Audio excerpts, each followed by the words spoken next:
এখন কোনো দুষ্টুমি করবেন না মাস্টার মশাই, তাহলে কিন্তু আমি যাব না। আগুন আবারও মোমের নিকটে চলে আসে, বলিষ্ঠ হাত বাড়িয়ে মোমের কোমর পেঁচিয়ে কাছে টেনে নিল। গমে গমে গলায় বলে ওঠে, যেতে হবে না তোমাকে, আর আমিও যাব না। আয়মানকে বলে দিব, ও মুনিয়াকে ঘুরিয়ে নিয়ে যাবে। এরই মধ্যে ময়ূরী ভাইয়া বলে ডেকে উঠল। মোম অসহায় মুখভঙ্গিতে তাকায়, গাল ফুলিয়ে বলল, সবাই অপেক্ষা করছে, কি পাগলামো শুরু করেছেন বলুন তো। আগুন জিভ দিয়ে ঠোঁট ভিজিয়ে রাশ ভারী গলায় বলল, আয়মানকে বলে দিব, ও মুনিয়াকে ঘুরতে নিয়ে যাবে। নজর ফোটা না দিয়ে তোমাকে এই রুমের বাইরে এক পাও রাখতে দিব না। আগুনের ভাবলেশীন কণ্ঠে মোমের কাজ চলে উঠল। মোম কখনো কারো সাথে রাগ দেখিয়ে কথা বলতে পারে না, সকলের সাথে শান্ত মেজাজে নরম কণ্ঠে কথা বলে। আর আগুনের রাগকে তো মোম ভয় পায়। ওর সাথে উচ্চস্বরে কথা বলা মোমের পক্ষে কোনো কালই সম্ভব না। মোম হাত কচলে ভারী গলায় বলল, জলদি করুন। আগুন বাঁকা হাসল, তর্জনী ধারা মোমের ছোট ছুঁয়ে বলল, সেই তো রাজি হলে, শুধু শুধু এতক্ষণ সময় নষ্ট করলে। কথার ইতি টেনে উত্তপ্ত অধৈর্যরা মোমের অধরের নিকট তেড়ে আসতে মোম হাত দিয়ে আগুনের ঠোঁট স্পর্শ করে। মোমের বুক থকথক করছে, নিঃশ্বাসের গতি জোরালো। নিজ কাঁধে বাধা পাওয়ায় আগুনের মনক্ষুণ্ণ হলো। মোম নজর অন্যদিকে ফিরিয়ে ছটফটে গলায় বলে, নজর ফোটা ঠোঁটে দেয় না মাস্টার মশাই। আগুন কোমরের চাপ দৃঢ় করে আরেকটু কাছে নিয়ে আসে, থুতনিতে আগুন ছুঁয়ে শীতল কণ্ঠে বলল, এটা ইউনিক স্টাইল, শুধুমাত্র তোমার জন্য প্রযোজ্য। কথা শেষ করে মোমের ঠোঁটে রাজত্ব চালালো, গাঢ় করে চুমু খেয়ে ছেড়ে দিল। মোমের দিকে আর ফিরে তাকালো না, শার্টের গলা ঠিক করে ত্রস্ত পায়ে দরজা খুলে রুম ত্যাগ করল। শপিং মলে হলো একটি আধুনিক বাণিজ্যিক কেন্দ্র, যেখানে বিভিন্ন ধরনের দোকান, খাবারের রেস্তোরাঁ, বিনোদনের ব্যবস্থা এবং অন্যান্য সেবা প্রদান করা হয়। এটা সাধারণত একটি বৃহৎ, উজ্জ্বল এবং আকর্ষণীয় স্থানে নির্মিত হয়, যেখানে প্রবেশদ্বারে সাধারণত একটা বিশাল ফয়েল এবং সুন্দর ল্যান্ডস্কেপ থাকে। সার্বিকভাবে শপিংয়ের মল একটি প্রাণবন্ত এবং দর্শনীয় স্থান, যেখানে কেনাকাটা করার পাশাপাশি বিনোদন ও খাবারের সুযোগও রয়েছে। আগুন প্রথমে তাদের শপিং মলে গাড়ি থামালো, শপিং মলটা ঘুরিয়ে দেখিয়ে আশেপাশে একটু ঘোরাবে। আগুন মোমের হাত ধরে চুপচাপ হাঁটছে। মোমের লজ্জা লাগছে, সবাই কেমন তাকিয়ে আছে। হাত ছাড়াতে নিলে আগুন চোখ রাঙিয়ে তাকায়। মোম দমে গেল, গাল ফুলিয়ে আগুনের সাথে পা চালায়। আয়মান হাত নেড়ে নেড়ে মুনিয়াকে শপিং মলের ভেতরে বিভিন্ন ব্র্যান্ডের দোকানগুলো সুন্দর করে একসাথে সাজানো আছে সেগুলো দেখাচ্ছে। পোশাক, জুতা, বৈদ্যুতিক পণ্য এবং সাজসজ্জার জিনিসপত্রের দোকানগুলো মুনিয়া গোল গোল চোখে তাকিয়ে অবলোকন করছে। প্রতিটা দোকানে বিশেষ ডিসপ্লে এবং আকর্ষণীয় সেলসম্যানদের উপস্থিতি রয়েছে। আগুন মুনিয়াকে বলল, এখান থেকে তোমার কোন কোন ড্রেস জুতাগুলো পছন্দ হয়েছে আমাকে বলো, তোমাকে সেই ড্রেস জুতোগুলো কিনে দেওয়া হবে। মুনিয়া গোল গোল চোখে চেয়ে সরল গলায় জবাব দিল। মোম চোখ রাঙিয়ে তাকায়। মুনিয়ার মুখটা ছোট হয়ে গেল। আগুন হেসে ফেলল, মুনিয়ার গাল টেনে বলল, এতগুলো ড্রেস জুতা তুমি বাড়িতে নিয়ে যাবে কিভাবে? মুনিয়া ভাবুক গলায় জানায়। আগুন মুচকি হেসে বলল, ঠিক আছে। মুনিয়ার পছন্দ মতো আগুনকে ড্রেস আর জুতা কিনে দিল। শপিং মলের মালিকের ছেলে বলে দোকানদার টাকা নিতে চাননি। মাস শেষে দোকান ভাড়া তো দিতেই হয়। বিশাল বড় শপিং মলের অর্ধেকটা রাশেদ শিকদার নিজে লোক লাগিয়ে হ্যান্ডেল করেন, আর বাকি অর্ধেক ভাড়া দিয়ে রেখেছেন। প্রথম প্রথম নিজেই একা হাতে পুরো শপিং মল সামলেছেন। এখন বয়স হচ্ছে, পুরো শপিং মল সামলাতে কষ্ট হয়ে যায়। এতগুলো কর্মচারী, মালের হিসাব, আয় ব্যয় সবকিছুই একা হাতে গুছিয়ে উঠতে পারছিলেন না বলে অর্ধেক ভাড়া দিয়ে দিয়েছেন। আগুন রাশেদকে বলেছিল পুরোটাই ভাড়া দিয়ে দিতে, কিন্তু রাশেদ সেটা করেননি। কাজ না করে একেবারে বাড়িতে বসে থাকার কোনো মানে হয়? সারাক্ষণ বসে বসে কাটালের শরীর খারাপ করবে। আগুন চাইলে নিজেদের কেনা মালের থেকে মুনিয়াকে ড্রেস দিতে পারত, কিন্তু শালিকাকে প্রথম কোনো উপহার দিচ্ছে। এখন সেটা বাবার টাকায় কেনা উপহার হোক, আগুন তো চায় না। আগুন মোমের জন্য একটা সুন্দর দেখে শাড়ি কিনে নিল। মোম নিষেধ করেছিল, কিন্তু আগুন শোনেনি। আগুন ভাই বোনকে কিছু লাগবে নাকি জিজ্ঞেস করলে তারা জানায় তাদের কিছু লাগবে না। আয়মান সিঁড়ি দিয়ে দোতলায় উঠতেই আনিকাকে দেখতে পেল। লাল রঙের টপস পরে কি সুন্দর করে দাঁড়িয়ে আছে। আইমান যেন মেঘনা চাইতে বৃষ্টি পেয়ে গেল। তুরন্ত পা চালিয়ে আনিকার কাছে পৌঁছে হাসি মুখে বলল, আনিকা, তুমি এখানে কি করছো? বুঝতে পেরেছি, আমার ভালোবাসার টানে রকেটের গতিতে ছুটে এসেছো। তুমি এখানে আসবে আমাকে একবার জানাতে পারতে। আজকে আমাদের প্রেমের পিকনিক হবে। তুমি কি পিৎজা খাবে নাকি স্যুপ? আনিকা কিছুটা বিরক্ত হয়ে বলল, পিৎজা তো সব সময়ই খাই, তুমি কি নতুন কিছু ভাবতে পারো না? আইমান মুচকি হেসে বলল, ঠিক আছে, তাহলে তোমার জন্য আমি পিৎজার আকারে হৃদয় তৈরি করছি, সেটা খেও। আনিকা হাসতে হাসতে বলল, দূর, হৃদয়ের সাথে পিৎজার গন্ধ খুব একটা মিল নেই। হঠাৎ করে আইমান হাস্যকরভাবে কাঁচা গলায় গান গাইতে লাগলো। আমার চড়ুই পাখির ডিম, তোরে লইয়া ডেইলি দেখি ড্রিম, দুজনে চাইটা খামু একটা মিম আইসক্রিম, তোর বাপে মায়ের সেটিং দিমু ওইটা ব্যাপার না। আনিকা প্রথমে বিস্মিত হয়ে গেলেও পরে সে হেসে ফেলল, ব্যগ্র গলায় বলল, তুমি তো গানের রাজা হরিদাস পাল, কিন্তু আমাকে তুমি একটু নতুন প্রতিভা দেখাচ্ছ কাঁচা গায়কের। আইমান সেসব কথায় কান দিল না। মোহনীয় কণ্ঠে জাদুপুর ঢেলে বলে উঠল, আনিকা ডার্লিং, এত সুন্দর একটা গান গেয়ে শোনালাম, আমাকে পুরস্কার দেবে না? কি পুরস্কার দিব? আইমান আনিকাকে দু হাতে জড়িয়ে ধরে উচ্ছ্বসিত কণ্ঠে জানায়, তেমন কিছু না, জাস্ট একটা চুমুক দিলেই হবে। আনিকা লজ্জা মিশ্রিত হাসি দিয়ে বলল, যা দুষ্টু।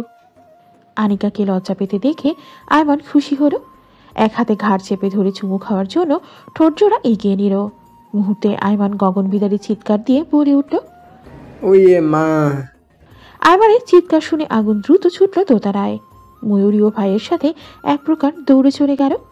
মুনিয়ার হাত ধরে মোমোদের পিছু পিছু চলল। আইমানকে ঘিরে বেশ কিছু মানুষ দাঁড়িয়ে আছে।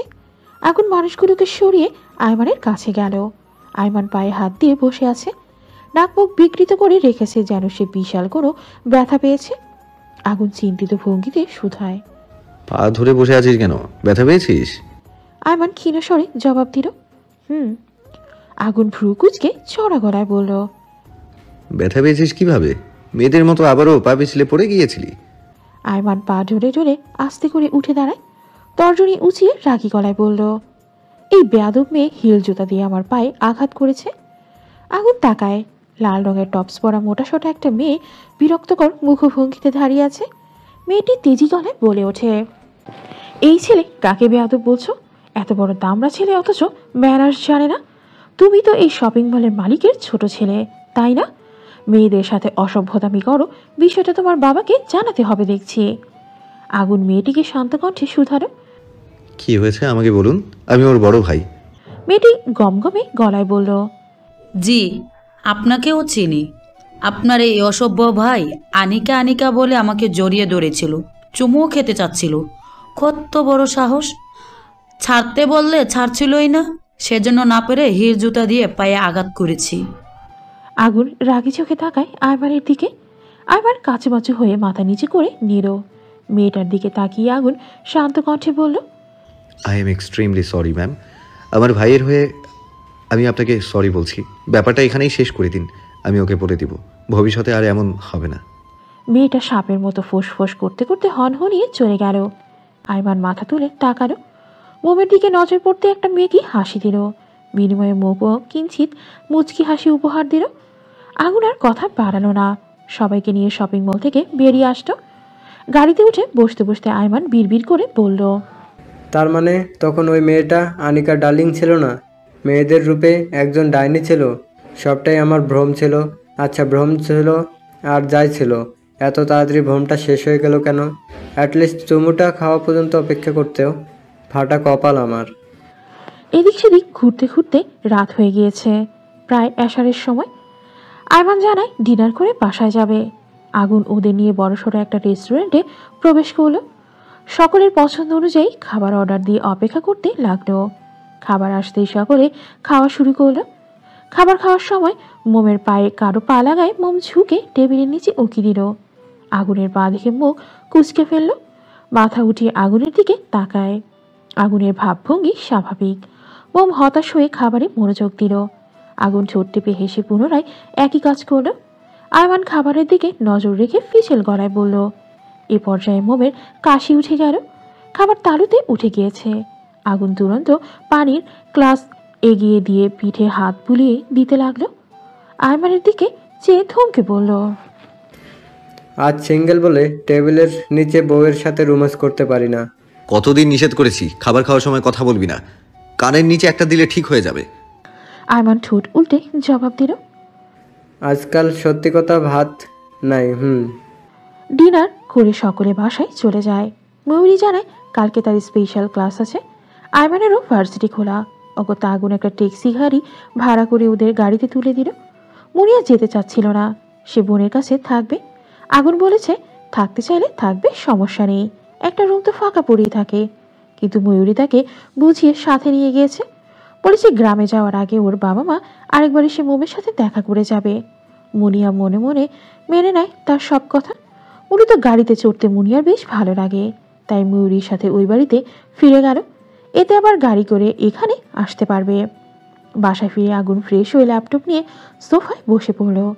মোমকে গলা উঁচিয়ে ডাকলো, মোম, কফি বানাতে পারবে? পারলে 1 কাপ কফি বানিয়ে দিয়ে দাও। মোম শুধু মৃদু আওয়াজে জবাব দিল, জি, কিছুক্ষণ অপেক্ষা করুন। মোম বারান্দা থেকে এসে তাড়াতাড়ি ড্রেস নিয়ে ওয়াশরুমে ঢুকে পড়ল। দ্রুত ফ্রেশ হয়ে রান্নাঘরে চলে গেল। চটজলদি কফি বানিয়ে রুমে আসতো। আগুনের বেডরুমে দুজন একসাথেই বসার মতো একটি সোফা আছে, সেখানেই বসে ল্যাপটপে কিছু কাজ করছে। মোম কফি দিয়ে ড্রেসিং টেবিলের সামনে মোড়া টেনে বসে চুল আঁচড়াতে লাগলো। আগুন কফিতে চুমুক দিয়ে গম্ভীর কণ্ঠে বলে উঠল, পড়াশোনা কেমন চলছে? বাংলা প্রথম পত্রের না সৃজনশীল পড়তে দিয়েছিলাম, পড়েছিলে? মোম চুল বেনুনি করতে করতে গোমরা মুখে উত্তর দিল, পড়ার সময় পাইনি। আগুন মৃদু ধমকে গমগমে গলায় বলল, কেন সময় পাওনি? রান্না করা ছাড়া তো তোমার আর কোনো কাজ নেই, সারাক্ষণ তো বসেই থাকো। টিভি না দেখে একটু পড়াশোনা করলেও তো পারো। মোম তিরিক্ষি মেজাজ নিয়ে মৃদু আওয়াজে বলল, রান্না করা ছাড়া কি আমার কোনো কাজ নেই? শুধু রান্না করলেই হয়? ঘর গোছানো, ঝাড়ু দেয়া, ঘর মোছা, থালা বাসন মাজা, ওয়াশিং মেশিনে কাপড় ধোয়া, পছন্দ না বলে নিজের হাতে কাপড় কেচে ধুই, তাহলে সময়টা পাবো কোথায়? আগুন অবাক হওয়ার ভঙ্গিতে বলল, বাপরে, আপনি এত কাজ করেন? তাই এত কাজ করতে কে বলেছে শুনি? কতবার বলেছিলাম একজন কাজের লোক নিয়ে আসি, সে ঘরের কাজ করে দেবে, সাথে তোমার একজন সঙ্গীও হবে। কিন্তু তুমি তো আমার কথা শুনলে না, তেরামি করে কাজের লোক রাখতে নিষেধ করেছিলে। তুমি নাকি এই ছোট্ট সংসার একা হাতে সামলাতে পারবে, এখন এসব কথা বলছো কেন? মোমের মুখটা চুপসে গেল। আগুন একজন কাজের লোক ঠিক করেছিল, কিন্তু মোম কাজের লোক রাখতে রাজি হয়নি। আগুন টিভি এনে দেওয়ার পর থেকেই মাঝে মাঝে নিউজ দেখত। একদিন নিউজে দেখেছিল কাজের মহিলার সাথে বাসার মালিকের অন্তরঙ্গতার মুহূর্ত। যদিও আগুন তেমন না, তবুও মোম কোনো রিস্ক নিতে চায়নি। এইসব টুকটাক কাজ মোমের জন্য কোনো ব্যাপার না। বাড়িতে থাকতে এইসব কাজ মোম করেছে, শুধু রান্নাটা একটু কম পারত। এখন তো নিত্যদিনের রান্নার কাজ মোটামুটি সবই পারে। রান্না তো কেবল একবার করে। এই অল্প কাজের তেমন চাপ নেই, কিন্তু পড়া পড়েনি বলে কাজের একটা অজুহাত দিল। মোম মিনমিন করে বলল, এখন থেকে নিয়মিত পড়াশোনা করবো, পাক্কা। ল্যাপটপে নজর রেখে আগুন চড়া গলায় বলল, রেজাল্ট খারাপ হলে বাপের বাড়ি রেখে আসবো, এমন ফেলটুস মার্কা বউ আমার লাগবে না। ফুঁসে উঠল মোম। উঠে এসে কোমরে হাত দিয়ে আগুনের সামনে দাঁড়ালো। আগুন ল্যাপটপ সাইডে রেখে ভ্রু কুঁচকে তাকায়। মোম কিছু না বলে হঠাৎ ধপ করে আগুনের কোলে বসে পড়ল। আগুন হকচকিয়ে যায়, অবাক হয়ে চেয়ে থাকে কিয়ৎকাল। চাউনি শিথিল করে শান্ত কণ্ঠে বলে, কাজ করছিলাম না? মোম নরম কণ্ঠে মুখ কালো করে জবাব দেয়, কোনো কাজ করা লাগবে না। এত কাজ করে কি হবে? কাকে খাওয়াবেন? আপনার বাবার তো টাকা পয়সার অভাব নেই, আপনার টাকা তাদের প্রয়োজন হবে না, তাহলে শুধু কাজ করে কি হবে? আগুন তীক্ষ্ণ দৃষ্টিতে তাকায় কোমলমতির দিকে। মুখটা কেমন থমথমে হয়ে আছে, ফর্সা মুখে রক্তিম আভা ছেয়ে রয়েছে। ঘন ঘন শ্বাসরুদ্ধকর যুদ্ধ চালাচ্ছে। চিকন পাতলা অধৈর্যরা মৃদু কেঁপে কেঁপে উঠছে। হাসি নেই সেথায়, বারবার শুকনো ঢোক গিলছে। সবকিছুই ভালো করে অবলোকন করলো আগুন। না, অন্য সময়ের মতো এখন মোমের মুখশ্রী লজ্জায় নেতিয়ে পড়েনি, বরং এই নিষ্পাপ মুখশ্রীতে ফুটে উঠেছে চাপা অভিমান। আগুন দুহাতে জড়িয়ে ধরল অর্ধাঙ্গিনীকে। মোম ঠোঁট ফুলিয়ে নিচের দিকে তাকিয়ে আছে। আগুন মোমের ফুলিয়ে রাখা ঠোঁট আলতো করে চুমু দিল। শক্তপোক্ত এক হাত বাড়িয়ে মোমের মসৃণ গালে রাখল। মুচকি হেসে বলল, এত কাজ করছি বউ পালার জন্য। নিজের শক্তি সামর্থ্য থাকতে আমার বউ আমার বাবার টাকায় চলবে সেটা আমি হতে দিতে পারি না, তাই কাজ করা জরুরি। মোম কাতর গলায় বলল, তাহলে বললেন কেন রেজাল্ট খারাপ হলে বাবা বাড়ি রেখে আসবেন? আমি এতটাও খারাপ স্টুডেন্ট না, সবসময় ভালো রেজাল্ট করেছি। ক্লাসে হয়তো ফার্স্ট গার্ল ছিলাম না, তবে লাস্ট গার্লও হইনি। রোল নাম্বার 2-3-এর মধ্যেই থাকতো। আপনি জানেন বর্তমানে 10ম শ্রেণীতে আমার রোল 2। আমি তো মজা করে বলেছি, তুমি রাগ করছো কেন? মোম ছলছল চোখে চেয়ে বলল, মজা করেও কখনো আপনার থেকে দূরে সরিয়ে দেওয়ার কথা বলবেন না। দেখা গেল হয়তো সত্যি সত্যি একদিন আপনার থেকে অনেক দূরে চলে গিয়েছি, তখন হাজার চেষ্টা করেও আর ফিরে পাবেন না আমায়। আগুন সজোরে ধমক মারল। সেই ধমকে মোমের ক্ষুদ্র শরীর কাঁপন ধরায়। আগুন দাঁতের দাঁত চেপে রাগী গলায় বলল, সামান্য একটা কথায় তুমি এত আকাশ কুসুম ভেবে বসে আছো? অযথা বেশি কথা আমার পছন্দ না মম। মোম জবাব দেয় না। মুখ গোমরা করে আগুনের কোল থেকে উঠে পড়তে চায়, কিন্তু আগুন ওকে শক্ত করে জড়িয়ে ধরে আছে। আজকে অভিমান করে ছোটার জন্য ছটফট করল না, করলে বেশি সুবিধা হবে না। আগুনের শক্তির সাথে পারবে না সে। শুধু শুধু নিজের শক্তি খরচ করে লাভ নেই। অগত্যা আগুনের কোলে ঘাপটি মেরে বসেই চুপ করে রইল। আগুন মোমের কপালে ঠোঁট ছোঁয়ায়, গালে গাল ঘষে শান্ত কণ্ঠে বলল, আর কখনো ওই কথা বলবো না, আর অভিমান করে থেকো না, ঠিক আছে? মোম এবারেও নিশ্চুপ থাকলো। মোমের থুতনিতে আলতো কামড় দিয়ে আগুন একই ভঙ্গিতে বলল, উত্তর দাও। বললাম তো আর বলবো না। মোম জবাব দিল না। আগুন পড়েছে মহাজালায়। বউ যদি কথায় কথায় এমন পটকা মাছের মতো ফুলে থাকে তাহলে কি হবে? মিষ্টি মিষ্টি কথা বলে রাগ ভাঙানোর অভ্যাস আগুনের নেই। এক হাতে মোমের ঘাড় চেপে ধরে মুখটা একদম আগুনের মুখের কাছে নিয়ে আসতো। গালে ঠোঁট বুলিয়ে হিসিয়ে বলল, এত অভিমান ভালো না মম, বলেছি তো আর অমন কথা বলবো না। মোম শান্ত চোখে থাকায় মাথা নেড়ে বোঝালো ঠিক আছে, মুখে কিছু বলল না। আগুন স্বস্তির নিঃশ্বাস ফেলল। মোমের গলায় চুম্বন করে শক্ত করে জড়িয়ে রাখল। মোম ভারিককে নিঃশ্বাস ছেড়ে আগুনের কাঁধে মাথা এড়িয়ে দিল। গরমের সকাল একটি বিশেষ সৌন্দর্যে ভরা থাকে, যেখানে প্রকৃতির প্রতিটি কোণে এক নতুন জীবন ধরা দেয়। সারা রাতের শান্তির পর সূর্যের প্রথম রশ্মি যখন আকাশে ছড়িয়ে পড়ে, তখন চারপাশে এক ভিন্ন ধরনের উজ্জ্বলতা দেখা যায়। জনপ্রাণী নিজ নিজ আবাসস্থল থেকে বেরিয়ে নিজেদের নিত্য নৈমিত্তিক সংগ্রাম চালিয়ে যাওয়ার সর্বোচ্চ চেষ্টা করে। প্রকৃতির নিয়মের এই কালচক্র বহমান মানুষ থেকে পশু পাখি পর্যন্ত। আগুনের ছুটির মেয়াদ শেষ হয়ে গিয়েছে। কলেজে যাওয়ার জন্য তৈরি হচ্ছে সে। মোমের বাবা মা বোন নিজেদের গ্রামের বাড়িতে ফিরে গিয়েছেন। যাওয়ার আগে আগুনের ফ্ল্যাটে এসে মোমের সাথে দেখা করে গিয়েছেন। মোমের বাবার গাড়ি ভাড়া করার কোনো প্রয়োজন হয়নি। রাশেদ তাদের বাড়ির গাড়ি করেই মোমের বাবা মাকে বোনকে তাদের গ্রামের বাড়িতে পাঠিয়ে দিয়েছেন। আগুন ড্রেসিং টেবিলের সামনে দাঁড়িয়ে হাত ঘড়ি পরে নেয়। গায়ে পারফিউম দিয়ে চুল ঠিক করে রুম থেকে বেরিয়ে যায়। ফুল হাতার শার্ট কনুই পর্যন্ত গোটাতে গোটাতে রান্নাঘরে ঢুকে পড়ল। মোম ব্রেকফাস্ট বানাচ্ছে। আগুন গিয়ে মোমকে পেছন থেকে জড়িয়ে ধরল। শক্তপোক্ত হাত দুটি মোমের পেটে বিচরণ করছে। মোম চমকে ওঠে। পরিচিত পুরুষালী মিষ্টি ঘ্রাণ রাসারন্ধ্রে প্রবেশ করতেই বুঝতে পারল এটা তার মাস্টার মশাই। মোম কিঞ্চিৎ রাগী লুক নিয়ে আগুনের দিকে তাকায়। আগুনের কোনো ভ্রুক্ষেপ হলো না। মোমকে শক্ত করে জড়িয়ে ধরে মোমের কাঁধে থুতনি থেকে দাঁড়িয়ে রইল। আগুনের উষ্ণ গরম নিঃশ্বাস মোমের ঘাড়ে আশ্রে পড়ছে। এতে মোমের শরীর মৃদু ঝাঁকুনি দিয়ে উঠল। মোম মিহি কণ্ঠে বলল, দূরে সরুন। না। দেখছেন না কাজ করছি। করো কাজ, আমি কি তোমাকে কাজ করতে নিষেধ করেছি? এভাবে জাপটে ধরে থাকলে কাজটা করব কি করে আমি? সেটা তোমার ব্যাপার। কলেজের জন্য দেরি হচ্ছে না? যান গিয়ে ডাইনিং টেবিলে বসুন, আমি নাস্তা নিয়ে আসছি। যাব না, এখানে এভাবেই থাকবো। মোম লম্বা শ্বাস টানল। আর কিছু বলল না, বলেও লাভ নেই। আগুন যখন বলেছে যাবে না, তার মানে যাবেই না। ব্রেকফাস্ট বানিয়ে হাতের টুকটাক কাজ করা পর্যন্ত পুরো সময়টা আগুন এভাবেই মোমকে জড়িয়ে ধরেছিল। শুধু জড়িয়ে ধরেই ক্ষান্ত হয়নি, মেয়েটাকে জ্বালিয়েছে প্রচুর। কখনো কাঁধে ঠোঁট চেপে ধরেছে, কখনো কানে ফু দিচ্ছে, কখনো গালে চুমু খাচ্ছে। আগুনের এসব দুষ্টু মিষ্টি উৎপীড়ন সহ্য করে মোম তার হাতের কাজ সম্পন্ন করল।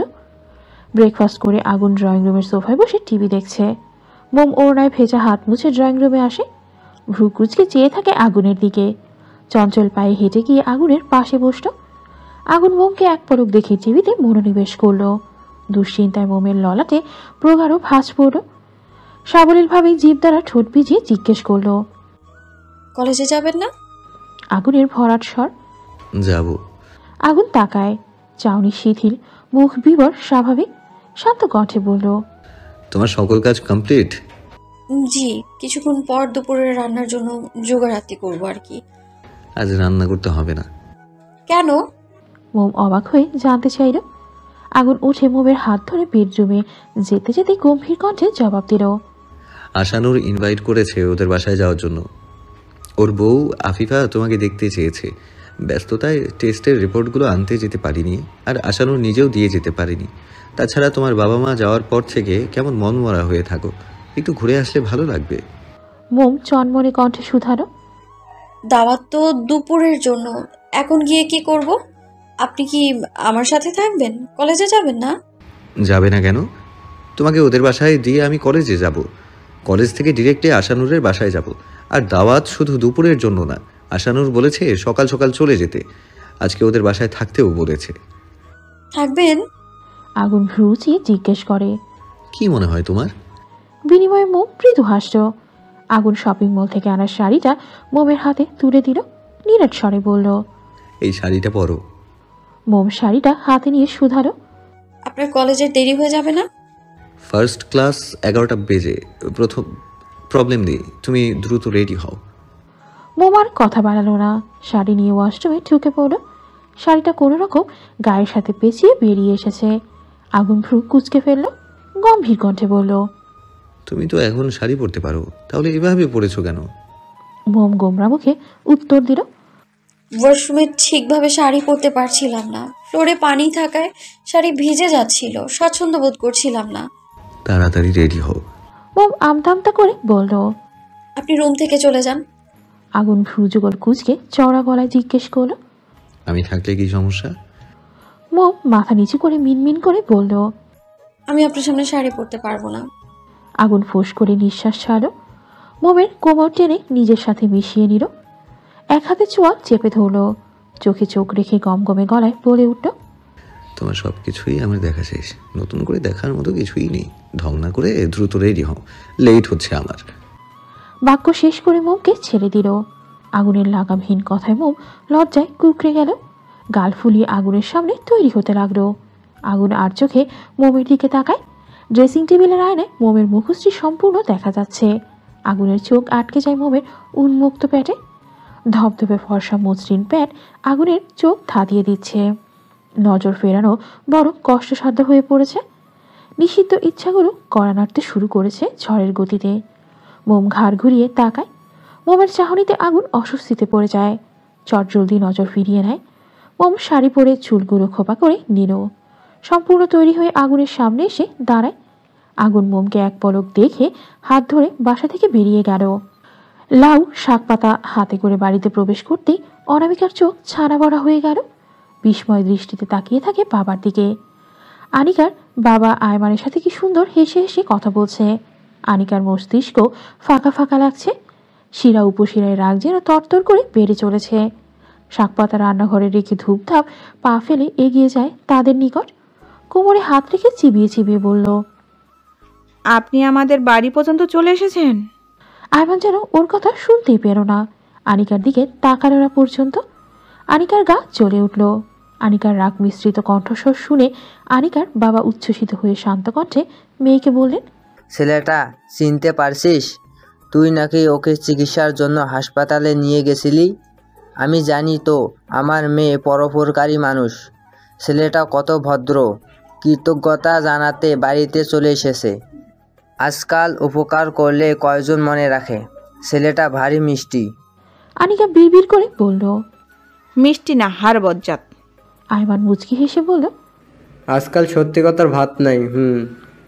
আমি তো আর অকৃতজ্ঞ না, সহজে কোনো কিছু ভুলি না। যাকগে, আপনাকে যেটা বললাম আশা করি মনে রাখবেন, ভুলে যাবেন না কিন্তু। আনিকার বাবা সানাউল্লাহ ভরসার স্বরূপ বলে উঠলেন।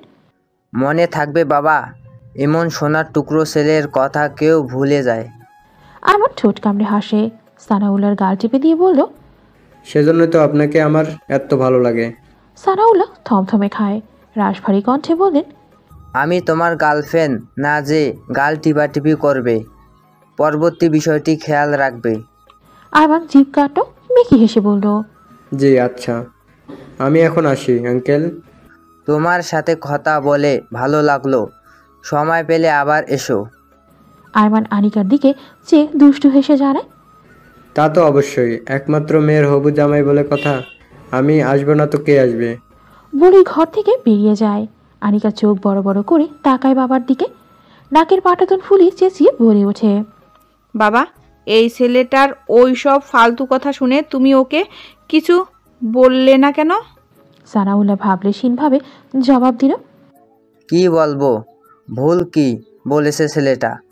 তোরা দুজন দুজনকে পছন্দ করিস, আমাকে বললে আমি কি তোদের সম্পর্ক স্থক্ষেপ করতাম? আমি ওইসব বাবাদের মতো না। মেয়ের ইচ্ছার মূল্য আমার কাছে সবার আগে। তবে আমার রাগ হচ্ছে তোর উপর। তুই ছেলেটাকে ভালোবাসিস, সে কথা আমাকে কেন বলিস না? ও ছেলে কেন বলল? আমাকে জানালে ভয় পাচ্ছিলি? যদি তোদের সম্পর্ক মেনে না নেই সেজন্য? আনিকা হতভম্ব হয়ে গেল। বিস্ময় ওর অক্ষিকোটর ছেড়ে বেরিয়ে আসতে যাচ্ছে। ও আমানকে পছন্দ করে, ভালোবাসে, কবে থেকে? আনিকা সময় নষ্ট করলো না, চঞ্চল পায়ে ঝড়ের গতিতে ছুটে চলল। আরমান ওদের বাড়ি থেকে কিছুটা দূরে চলে গিয়েছে। আনিকা দৌড়ে আরমানের সামনে গিয়ে দাঁড়ায়। আরমান থেমে যায়, মুখে তার ক্রূর হাসি। আনিকা রেগে বলে উঠল, আপনি আমার বাবাকে ওইসব আজে বাজে কথা বলেছেন? কি কান পড়া দিয়ে বশীভূত করলেন তাকে? আরমান গাছাড়া ভাব নিয়ে বলল, কোথায় কি বলেছে? কিছু না তো বলিনি। আমি আপনাকে ভালোবাসি, পছন্দ করি, এসব কথা কেন বলেছেন, যেটা সম্পূর্ণ মিথ্যা? আরমান জবাব দিল না। আনিকা পুনরায় বলল, আপনি জানেন, আপনার এই মিথ্যার জন্য আমি বাবার কাছে ছোট হয়ে গিয়েছি। আমার বাবার চোখে একরাশ হতাশা দেখেছি আমার প্রতি। সেটা শুধু আপনার জন্য। আপনি আমার নামে কেস করতে চাইলেন, করতে পারতেন। এখানে আর আসবো না। কেন এসেছেন এখানে? লাস্ট ওয়ার্নিং দিচ্ছি, আমার থেকে দূরে থাকবেন, নয়তো এর ফলাফল খুব খারাপ হবে। আরমান শান্ত কণ্ঠে বলল, প্রথমত, তোমার বাবার কাছে তুমি ছোট হওনি, তিনি তোমার উপর কিঞ্চিত অভিমান প্রকাশ করেছেন। দ্বিতীয়ত, তোমার থেকে দূরে থাকা সম্ভব না, উল্টো কাছে আনার দ্রুত ব্যবস্থা করছে, অপেক্ষা করো। আনিকা তেজি গলায় শুধায়, কি করবেন আপনি? উল্টোপাল্টা কিছু করার চেষ্টা করলে এবার মাথা দুভাগ করে ফেলবো। আরমান কিঞ্চিত ঝুঁকে আনিকার কানের কাছে মুখ নিয়ে হিসিয়ে বলে, তাহলে ট্রিটমেন্ট তোমারই হাতেই করব। মাথা ফাটানো তো শুধু বাহানা। সত্যি বলতে তুমি আমার রূপ দেখে হিংসায় জ্বলে পুড়ে মরো, সেজন্য অজুহাত দিয়ে যখন তখন আমাকে ছুতে চাও। বলি লজ্জা পাওয়ার ভঙ্গিতে দুহাতে মুখ ঢেকে ফেলল। আনিকার রাগে লুক নিয়ে তাকায়। আরমান ঠোঁট কামড়ে হাসে, গা দুলিয়ে হেঁটে চলে যায়। আশানুরের বাড়িতে মোমকে রেখে আগুন কলেজে চলে গিয়েছিল। আশানুরের বাবা মা বাড়িতে নেই, বাড়িতে শুধু আফিফা ও আশানুর ছিল। ওদের সাথে পরিচয় করিয়ে দিয়ে আগুন নিশ্চিন্তে কলেজে চলে যায়। ইতিমধ্যে আফিফার সাথে মোম অনেকটা ফ্রি হয়ে গিয়েছে। মোমকে ছোট বোনের মতো স্নেহ করে। আফিফা রান্না করছে আর মোম তার পাশে দাঁড়িয়ে হেল্প করছে। মোম লম্বা নিঃশ্বাস টেনে চনমনে কণ্ঠে বলল, কোরমার দারুণ ঘ্রাণ বেরিয়েছে আপু, না জানি খেতে কত মজা হবে। আফিফা মুচকি হেসে বলে, কোরমা খেতে পছন্দ করো? হ্যাঁ। একটা কথা জিজ্ঞেস করব? জি অবশ্যই। আফিফা চুলা বন্ধ করে দেয়। কোরমা ঢাকনা দিয়ে ঢেকে মোমকে নিয়ে রান্নাঘর থেকে বেরিয়ে আসে। আশানুর ড্রয়িং রুমে বসে হসপিটালের গুরুত্বপূর্ণ কিছু ফাইল চেক করছে। আফিফা মোমকে নিয়ে বেডরুমে চলে আসে। মোমকে বসতে বলে ঝটপট গোসল করতে চলে যায়। গোসল শেষে মোমের পাশে বসল। মোম মৃদু আওয়াজে বলে উঠল, আপু তখন কি যেন জানতে চাচ্ছিলেন? বলছি। আফিফা ভালো করে মোমের মুখশ্রী অবলোকন করলো। মেয়েটার চোখে মুখে জানতে চাওয়ার উদ্বেগ, বারবার ঢোক গিলছে আর পলক ঝাপটাচ্ছে। মোমের উদ্বেগ দেখে আফিফা ঠোঁট এলিয়ে হাসল। মোম তার হাসির কারণ বুঝতে পারল না। আফিফা মোমের থুতনিতে হাত রেখে জিজ্ঞেস করলো, আরে রিল্যাক্স, এত হাইপার হচ্ছ কেন? মোম জিহ্বার সাহায্যে ঠোঁট ভিজিয়ে শান্ত কণ্ঠে বলল, আপনি বলুন। আফিফা সিরিয়াস ভঙ্গিতে জানতে চাইল। আগুনের সাথে তোমার সবকিছু ঠিক আছে? মোম বুঝতে না পেরে প্রশ্ন করলো, জি, কিসের কথা বলছেন? না মানে, তুমি তো খুব ছোট, সংসারের হালচাল বুঝতে পারছো কি না, আগুনের সাথে তোমার বৈবাহিক সম্পর্ক কেমন সেটাই জানতে চাচ্ছি। মোম ছোট করে উত্তর দিল, জি, সব ঠিক আছে। মোমের ঘাড়ের দিকে নজর পড়তে আফিফা মোমের কথায় মাহাত্ম্য বুঝতে পারল। মোমের গালে হাত রেখে মুচকি হেসে বলল, সুখে থেকো তোমরা, আগুন খুব ভালো ছেলে, হাই স্কুল লাইফ থেকেই পরিচয় ওর সাথে, একটু উগ্রমেজাজি, তবে মনটা স্বচ্ছ পানির মতো। ওর মন জুগিয়ে চলতে পারলে তোমাকে আকাশ সমান ভালোবাসায় মুড়িয়ে রাখবে। মোম মনোযোগ সহকারে শুনল। আফিফা পুনরায় বলল, যত দ্রুত সম্ভব বাচ্চা নিয়ে নিও, অনেক সময় দেখা যায় বয়সের দরুন কনসেপ্ট করতে সমস্যা দেখা দেয়। আমাকে দেখো, বিয়ের 2 বছরের বেশি হয়ে গিয়েছে, অথচ একটা সন্তান দিতে পারছি না। শেষের কথাটা হতাশ কণ্ঠে বলল। আফিফার কথায় মোমের লজ্জা লাগছে, তবে তার একটা সন্তানের জন্য হাহাকার শুনে মনটা খারাপ হয়ে গেল। মোম সহসা আফিফাকে জড়িয়ে ধরল, ভরসা স্বরূপ বাক্য আওড়ায়, হতাশ হবেন না আপু, সব ঠিক হয়ে যাবে। আফিফা নিজেও মোমকে আঁকড়ে নিল। স্মিত হেসে বলল, আমি যা বলেছি সেটা কিন্তু আগুনকে বলো না, শুনলে ও ভীষণ রাগ করবে। আর দ্রুত বলেছি বলে এখনই বাচ্চা নিতে বলিনি, বছর ঘুরুক তারপর। মোম লাজুক হাসল। দুপুরে আগুন আসার পরে সবাই একসাথে খাবার খেলো। লাঞ্চ করে ড্রয়িং রুমে বসে আছে 4 জন। কিছু একটা মনে পড়তেই থমথমে মুখে আশানুর উঠে যায়। বেডরুমে গিয়ে আগুনের টেস্টের রিপোর্ট এনে আগুনের হাতে দিল। মোম ঝট করে রিপোর্টটা ছিনিয়ে নিল। আশানুর ফ্যাল করে চেয়ে রইল। আগুন ঠোঁট কামড়ে হাসে। আফিফা শুধালো, কার রিপোর্ট এটা? আশানুর ঠোঁট বাঁকিয়ে জবাব দেয়, আগুনের। ওর জ্বর আসার পর একদিন আমার হসপিটালে গিয়ে কিছু টেস্ট করেছিল, সময় স্বল্পতার জন্য দেওয়া হয়নি। মোম চিন্তিত ভঙ্গিতে উদ্বেগ নিয়ে জানতে চাইল, ভাই, রিপোর্টে কি এসেছে? সব ঠিক আছে তো? আশানুর চুপ থাকলো কিয়ৎ পরিমাণ। মুখে গাম্ভীর্য ভাব ফুটে উঠল। মুহূর্তে মোমের চিন্তা বাড়ল। আগুন ধরাম করে আশানুরের পিঠে মারল। বড়সড় ধমক দিয়ে গমগমে গলায় বলল, আমার বাচ্চা বউকে টেনশন দিয়ে তোর কী লাভ? বলে দে রিপোর্ট সব পজিটিভ। দেখ কেমন চাতক পাখির মতো তোর একটা ছোট্ট উত্তরের আশায় তাকিয়ে আছে। আশানুর ঠোঁট কামড়ে নিচের দিকে তাকিয়ে আছে। কথাটা কিভাবে বলবে বুঝতে পারছে না। তার মুখের ভাবভঙ্গি নিষ্প্রাণ। হতাশা আর অসহায়ের ন্যায় আগুনের দিকে তাকালো। দীর্ঘশ্বাস ছেড়ে নিষ্প্রভ গলায় বলে, আমি এখন যেটা বলতে চাচ্ছি আশা করি স্বাভাবিকভাবে সবটা মেনে নিবি। আর মম, জানো তো, প্রত্যেক প্রাণীকে মৃত্যুস্বাদ গ্রহণ করতে হবে। আমরা কে কিভাবে মারা যাব কেউ জানি না। আমার মনে হয় সবটা পরিষ্কার করে বলা উচিত। মম, তুমি ধৈর্য সহকারে শান্ত হয়ে আমার কথা শুনবে, ওকে? মোমের চোখে পানি চলে এলো। অজানা আশঙ্কায় বুক কাঁপছে অস্বাভাবিক গতিতে। মস্তিষ্কের গোত্রে যেন রক্ত চলাচল বন্ধ হয়ে গিয়েছে। ভয় হাত পা ঠান্ডা হয়ে আসছে। কয়েকদিন আগে একটা খারাপ স্বপ্ন দেখেছিল। মোম জোরে জোরে শ্বাস টানছে। এ পর্যায়ে বদলে গেল আগুনের অভিব্যক্তি। এতক্ষণের হাসিটা ধপাস করে নিভে গেল। বিস্ফোরিত নয়নে সিরিয়াস হয়ে তাকায় আশানুরের দিকে। প্রকট চক্ষু জোড়া উঠে আসে ললাটে। জিভ দিয়ে ঠোঁট ভেজায় সে। শান্ত কণ্ঠে শুধায়, রিপোর্ট কি এসেছে তুই বল, যেটাই আসুক আমি শুনতে প্রস্তুত। আশানুর মনমরা কণ্ঠে বলে ওঠে, কিভাবে যে বলি, আমি ভাবিনি রিপোর্টে এমন কিছু আসতে পারে। আগুন অধৈর্যের সহিত আবার বলল, হেয়ালি করিস না, বল। আশানুর মোমের দিকে তাকায়।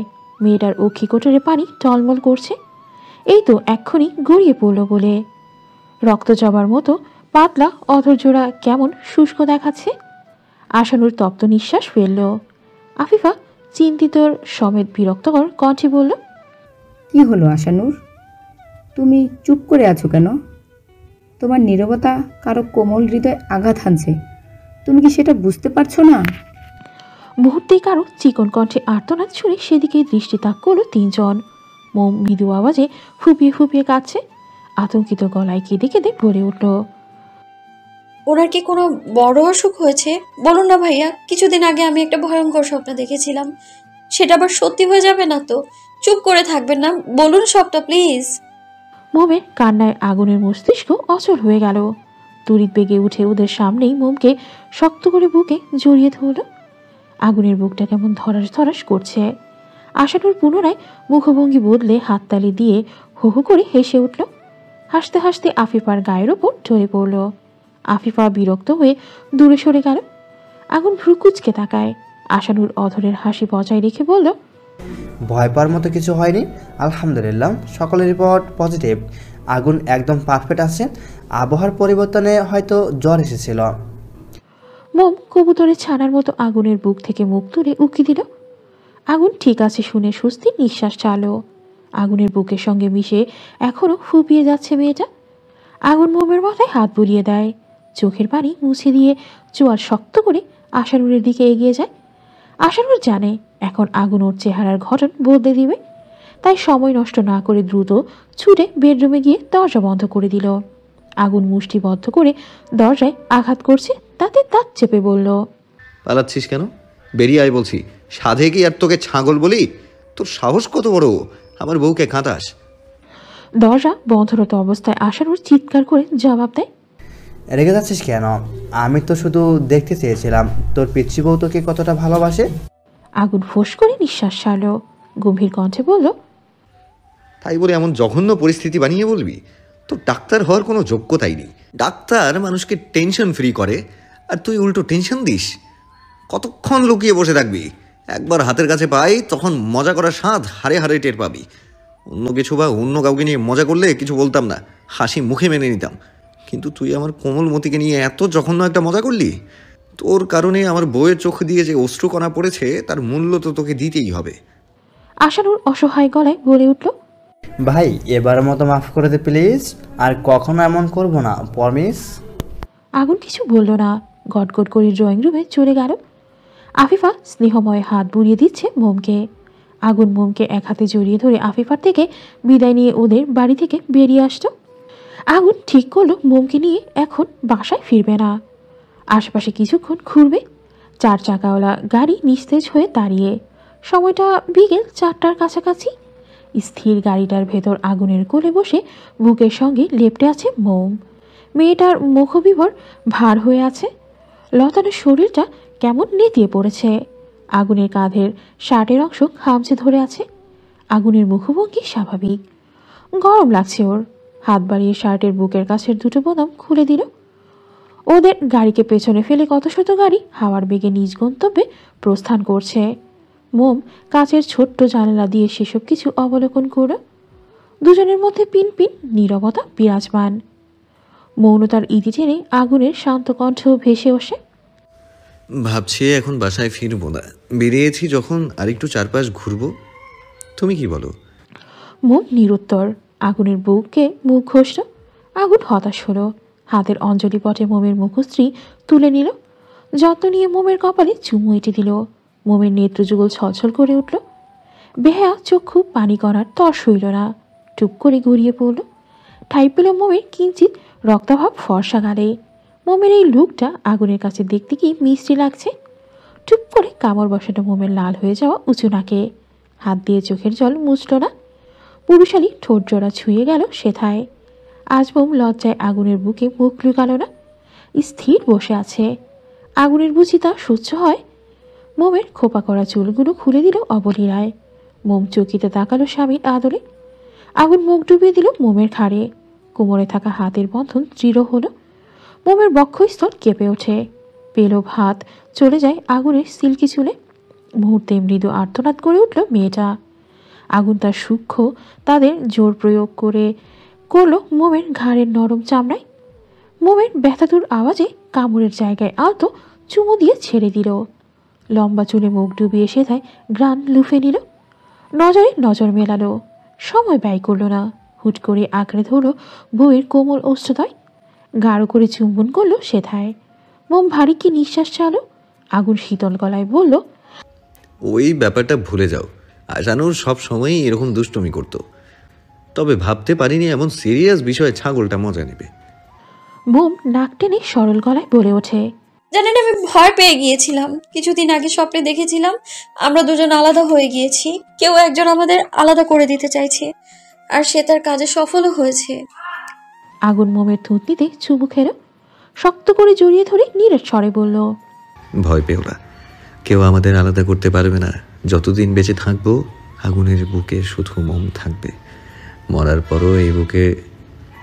পরও এই বুক জমিনে শুধু তোমার নামটাই খোদাই করা থাকবে। মোম সন্তুষ্টির হাসি হাসত। এই প্রথম নিজ ইচ্ছায় আগুনের উন্মুক্ত বুকে নিজের নরম অধর ছুঁয়ে দিল। আগুন ঠোঁট কামড়ে হাসে, মোমের মাথায় চুমু দিয়ে তাকে এক হাতে শক্ত করে জড়িয়ে ধরল, অন্য হাতে চাবি ঘুরিয়ে গাড়ি স্টার্ট দিয়ে ড্রাইভিং করতে লাগলো। প্রতিদিনের ন্যায় যথাসময়ে আগুন কলেজে চলে গেল। কলেজের গেট পেরিয়ে গাড়ি পার করে, পেছনে ঘোরার সাথে সাথেই কারো সাথে ধাক্কা খেল। আগুন ধাক্কা খাওয়া মানুষের দিকে দৃষ্টি তাক করতে উদ্বেগ সমেত বলে উঠল, সরি, আমি খেয়াল করিনি। কথার ইদিনে মানুষটির দিকে সম্পূর্ণ দৃষ্টিগোচর হতে আগুনের মুখভঙ্গি বদলে গেল, কারণ সেই মানুষটি নাইমা। তরতাজা নাদুস নুদুস মেয়েটা সপ্তাহখানিকের মধ্যে কতটা শুকিয়ে গিয়েছে। ফোলা ফোলা গাল দুটো সমান্তরালভাবে মুখশ্রীতে লেপটে আছে, গলার হাড় ভেসে উঠেছে, চেহারার আগের সতেজতা নেই, সেটা রয়েছে মলিনতার ছাপ। আগুন এক দৃষ্টিতে চেয়ে নাইমার মুখে বিবর কিছুক্ষণ পর্যবেক্ষণ করল, কিছু বলল না। দীর্ঘশ্বাস ছেড়ে নিজ গন্তব্যে হাঁটা শুরু করলো। নাইমা সহসা আগুনের হাত চেপে ধরল। আগুন চকিতে পিছনে ফিরে তাকায়, তড়িৎ বেগে হাত ছাড়িয়ে নেয়। নাইমা ম্লান হাসল। আগুন আবারও লক্ষ্য করলো মেয়েটার হাসিটাও আর আগের মতনই, উচ্ছ্বসিত হাসিটা বিলীন হয়ে গিয়েছে। আগুন চলে যাওয়ার জন্য পা বাড়ায়। নাইমা নিষ্প্রভ গলায় বলে ওঠে, কেমন আছিস আগুন? আগুনের বাড়ন্ত পা থেমে যায়। স্বভাবসুলভ গম্ভীর কণ্ঠে জবাব দিল, ভালো। ছোট করে উত্তর দিয়ে চুপ থাকলো। নাইমাকে পাল্টা ভালো আছে কিনা জিজ্ঞেস করলো না। আগুন অন্যদিকে চেয়ে আছে। নাইমা তাচ্ছিল্য হাসে, কণ্ঠ খাদে এনে বলল, জানতে চাইলি না তো আমি কেমন আছি? আগুন তাকায় তার পানে। আগুনের চোখে মুখে একরাশ স্নিগ্ধতা, মুখে কোনো কথা ফুটতে চাইল না। চোখে নরম নেই ছেলেটির, কি বলবে কি বলা উচিত কিছুই বোধগম্য হচ্ছে না। ভারী কি নিঃশ্বাস ছেড়ে পাল্টা প্রশ্ন করলো, জিজ্ঞেস করার কি আছে, তুই তো ভালোই আছিস। সত্যি ভালো আছি। আগুন বিরক্ত কণ্ঠে বলল, সেটা আমার জানার কথা নয়। তুই ভালো আছিস কিনা সেটা দেখার জন্য তোর পরিবার আছে। তোর আর কিছু বলার থাকলে জলদি বল, আমার ক্লাস আছে। তুই অনেক বদলে গিয়েছিস, অনেক পাষাণ হয়ে গিয়েছিস। আগুন ভাবলেশীনভাবে জবাব দিল, আমি বদলাইনি আর বদলাবো না, যেমন ছিলাম তেমনই আছি। শুধু কারো ভুল ধারণা নিয়ে পাগলামো করার জন্য একটু কঠিন হয়েছি, জাস্ট, আর কিছু না। নাইমা কাপা গলায় জানতে চাইল, বউকে খুব ভালোবাসিস? আগুনের অকপটে স্বীকারোক্তি। বউকে ভালোবাসবো না তো কাকে ভালোবাসবো? ভালোবাসা না থাকলে নিশ্চয়ই চুটিয়ে সংসার করতে পারতাম না। আচমকা নাইমা আগুনের হাত চেপে ধরে ডুকরে কেঁদে উঠল। আগুন চমকে ওঠে, আশেপাশে নজর ফেরায়। না, এদিকে তেমন কেউ নেই, তবে বারান্দার অনেক শিক্ষার্থী হাঁটাহাঁটি করছে। কেউ দেখে নিলে বিষয়টা খারাপভাবে নিতে পারে। আগুন হাত ছাড়াতে চায়, নাইমা আরও শক্ত করে ধরে। আগুন কণ্ঠস্বর নিচুতে নিয়ে চিবিয়ে চিবিয়ে বলল, সিন ক্রিয়েট করছিস কেন? কেউ দেখতে পেলে আমার ইমেজ খারাপ হবে। বলে যাস না এটা আমার কলেজ। নাইমা তবু ছাড়ল না, ভাঙা গলায় অবান্তর আবদার ছুড়ল, আমাকে বিয়ে করবি? আমাকে বিয়ে করে নি প্লিজ। তোর বর্তমান বউকে ছাড়তে হবে না, সে থাকুক, আমার সমস্যা নেই। আমাকে বিয়ে করে দ্বিতীয় স্ত্রীর মর্যাদা দিয়ে তোর ঘরে তুলে নে। আগুন নাকের পাটাতন ফুলিয়ে রক্তিম চোখে তাকায়, ঝাড়ি দিয়ে নিজের হাত সারিয়ে নিল। গমগমে গলায় বলল, পাগল হয়েছিস? কি সব বলছিস, কোনো খেয়াল আছে? নাইমা উদ্ভ্রান্তে নাই বলল, আমি এত কিছু জানি না, তোকে আমার চাই। আগুন ফোঁস করে নিঃশ্বাস ছাড়লো, দাঁতে দাঁত চেপে বলল, মাথা বেশি খারাপ হলে ডাক্তারি বাদ দিয়ে তোর বাবা মাকে বল পাবনা রেখে আসতে। অন্যদের কি চিকিৎসা করবি? তোর নিজেরই এখন চিকিৎসার প্রয়োজন। নাইমা কাতর গলায় জানালো, আমাকে একটা সুযোগ দিলে কি খুব বড় ক্ষতি হয়ে যাবে তোর? আগুন বিস্ময়ে কিং কর্তব্য বিমূর। অবাক হলো কিঞ্চিত, পর মুহূর্তে চোয়ার শক্ত করে চড়া গলায় বলল, আশ্চর্য, তুই কি আমার প্রেমিকা বা বউ যে তুই কোনো ভুল করবি আর আমি তোকে নিজের জীবনে ফিরে আসার জন্য সুযোগ দিব? আমার ধৈর্যের পরীক্ষা নিস না, নয়তো এত বছরের নিয়ম ভঙ্গ করে তোর গায়ে হাত তুলে ফেলবো। আগুন আর দাঁড়ালো না, ত্রস্ত পায়ে এড়িয়ে চলল নিজ গন্তব্যে। নাইমা সেদিকে ব্যথাতুর দৃষ্টিতে চেয়ে রইল। চুমকি চলেছে একা পথে, সরাসরি তার সাথে ধাক্কা খেলে দোষ কি তাতে? অশ্রাব্য বাক্য শুনে আনিকার চঞ্চল ছুটে চলা পা দুটো থেমে যায়। মাথায় ঘোমটা দেওয়া ওড়না আরেকটু ভালোভাবে টেনে পেছনে ফিরে চায়। ললাটে প্রগড় ভাঁজ ফেলে অগ্নিদৃষ্টি নিক্ষেপ করল সম্মুখের মানুষটির দিকে। আয়নায় দন্তপাটি বের করে উচ্চাস সমেত আনিকার সামনে দাঁড়িয়ে। আনিকা চোখ বুঝে লম্বা শ্বাস টানল। কিছু বলতে চেয়েও বলল না। ছেলেটা চরম বেহায়া, কিছু বললে রাস্তার মধ্যে কি নাকি গন্ডগোল শুরু করে দেয়। কলেজের উদ্দেশ্যে বেরিয়েছিল আনিকা। কলেজের কাছাকাছি আসতেই এরকম অদ্ভুত বাক্য শুনে ঘাড় ঘুরিয়ে দেখে আয়মান দাঁড়িয়ে আছে। আনিকা চুপ করে আবার হাঁটতে থাকলো। আয়মান দৌড়ে সামনে এসে দাঁড়ায়। আনিকা বুকে হাত গুজে রাগী লুক নিয়ে তাকায়, কটমট করে বলে ওঠে, পথ আটকাচ্ছেন কেন? আপনাকে না আমার পিছু নিতে নিষেধ করেছিলাম, তবুও কেন এসেছেন? আয়মান ব্যাপক মুড নিয়ে হেসে বলল, আমি আসবো না তো কে আসবে? যাকগে আসল কথায় আসি। শোনো লঙ্কা মরিচ আনিকা, আমি এত ঘুরিয়ে পেঁচিয়ে কথা বলতে পারি না। মনে যা থাকে ফটাফট বলে দেই, মনের কথা চেপে রাখা আমার কাম্য নয়। আনিকা বিরক্ত হয়ে জানায়, যা বলার তাড়াতাড়ি বলুন, আমাকে যেতে হবে।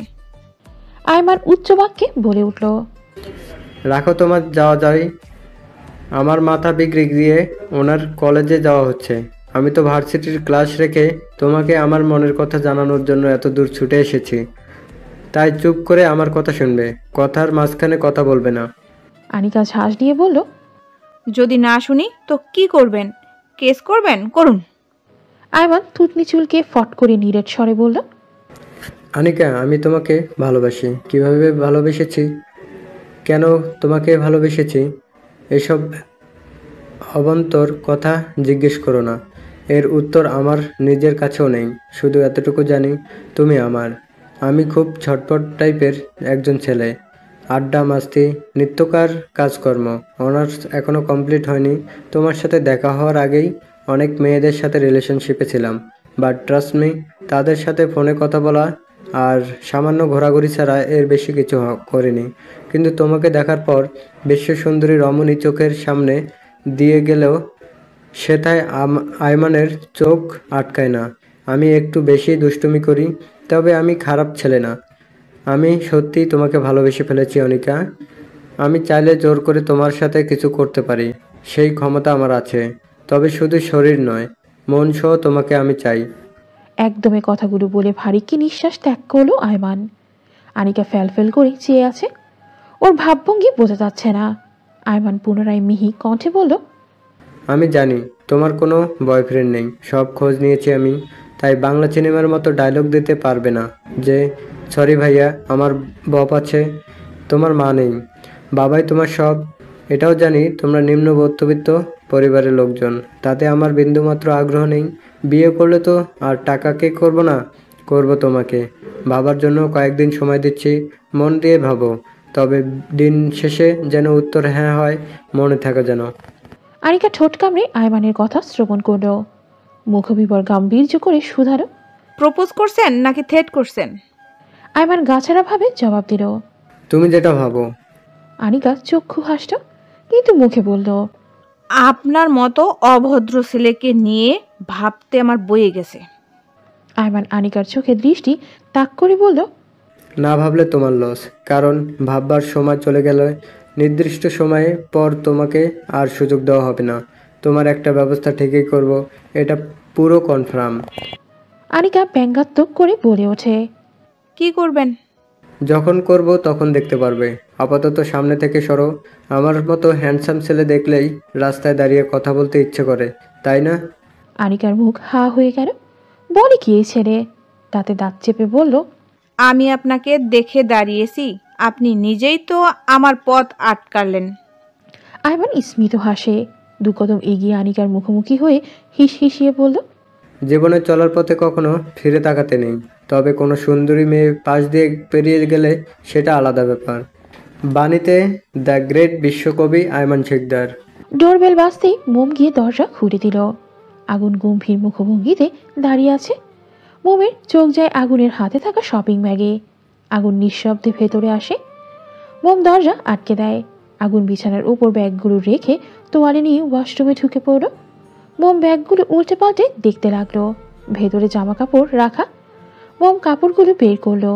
গাউন, শাড়ি এনেছে আগুন, ভীষণ সুন্দর সবকটা ড্রেস। আগুন ফ্রেশ হয়ে বেরিয়ে আসতেই প্রশ্ন ছুড়ল, এই ড্রেসগুলো কার জন্য? আগুন গম্ভীর কণ্ঠে উত্তর দিল, তোমার সতীনের জন্য। মোম বুঝতে পারলো আগুন তাকে জানানোর জন্য বলছে। মোম মৃদু আওয়াজে জিজ্ঞেস করলো, হঠাৎ শপিং করে আনলেন যে? আগুন চুলে ব্রাশ করে মোমের পাশে বসল। ভরাট স্বরে বলল, কালকে আমার কলেজের সকল টিচার্সরা মিলে সোনারগাঁও ঘুরতে যাবে। বলতে পারো ছোটোখাটো একটা গেট টুগেদারের মতো। বাসায় তো তোমার শাড়ি আর 3 পিস রয়েছে। ঘুরতে গেলে শাড়ি পরে বেশি কমফোর্টেবল হতে পারতে না, সেই জন্য গাউন নিয়ে এসেছি। পছন্দ হয়েছে? জি। দুপুরে খেয়েছিলে? মোম মিহি কণ্ঠে বলল। আগুন ভ্রু উঁচিয়ে জিজ্ঞেস করে, সত্যি? হ্যাঁ। আগুনের কলেজ থেকে ফিরতে দেরি হবে বলে মোমকে ফোন করে জানিয়ে দিয়েছিল সে যেন খেয়ে নেয়। আগুন বাইরে থেকে লাঞ্চ করে নিবে। মোম আগুনকে ছাড়া খায় না, যত দেরি হোক না কেন। দুপুরে আগুনের জন্য অপেক্ষা করে। আগুন বাসায় আসে 3টার পরে। আগুন নিষেধ করেছে অপেক্ষা না করে জন্য, কিন্তু মোম তার কথা শোনে না। ধমক দিলেও কাজ হয়নি। সবসময় আগুনের জন্য না খেয়ে বসে থাকবে। তাই আগুন চেষ্টা করে যত দ্রুত সম্ভব ক্লাস শেষ করে দুপুরে বাসায় চলে আসার। আজকে বেশি দেরি করে হয়ে যাবে বলে আগে ভাগেই ফোন করে বলেছে মোমকে দুপুরে খেয়ে নিতে। আগুন মোমের কোলে মাথা দিয়ে শটান হয়ে শুয়ে পড়ল। মোমের পেলব হাত টেনে নিল নিজের মাথায়। মোম আলতো করে চুল টেনে দিচ্ছে, মিহি কণ্ঠে শুধালো, মাথা ব্যথা করছে? না। শরীর খারাপ লাগছে? না। এভাবে শুয়ে পড়লেন যে, বালিশে গিয়ে আরাম করে শুয়ে পড়ুন, আমি মাথায় হাত বুলিয়ে দিচ্ছি। আগুন তিরিক্ষি মেজাজ নিয়ে বলল, তোমার অসুবিধা হচ্ছে? তাহলে সরে যাই। মোম চঞ্চল কণ্ঠে তুরন্ত জবাব দিল, একদম না, আমি এমনিতেই জিজ্ঞেস করেছি। দুজনের মাঝে বেশ কিছুক্ষণ নীরবতা বিরাজমান রইল। মৌনতা ভেঙে মোম ব্যগ্র কণ্ঠে জানতে চাইল, ঘুমিয়ে পড়েছেন? আগুনের কণ্ঠস্বর নিচুতে নিয়ে মৃদু আওয়াজে উত্তর দিল, বলো। আপনার কি মন খারাপ? আগুন পাল্টা প্রশ্ন করল, কেন মনে হলো? আপনার মুখ দেখে মনে হচ্ছে।